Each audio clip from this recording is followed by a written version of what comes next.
capitano del Follonica Davide Banini, abbiamo commentato che il match insomma si è aperto con il vostro power play, avete siamo 3 gol in pochi secondi. Sì, è stato un match complicato per noi, alla fine il risultato si è allargato negli ultimi minuti perché comunque Castiglione stava in partita, ha fatto la sua partita,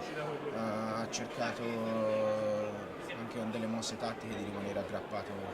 alla partita, ci è riuscito, penso che ha giocato bene, poi il risultato si è allargato con quel power play, come dici te, noi penso che non abbiamo fatto male, potevamo fare meglio, c'è sempre tanto da migliorare, però quel power play l'abbiamo preparato, ci abbiamo perso diverso tempo ieri e quindi siamo contenti che abbia dato questi frutti perché avevamo bisogno di una vittoria dopo un periodo difficile. Bisogna risalire un po' in classifica perché insomma affrontare anche il play-in in un certo modo a questo punto, anche se mancano tante partite. Sì, penso che si sappia, il nostro obiettivo di quest'anno era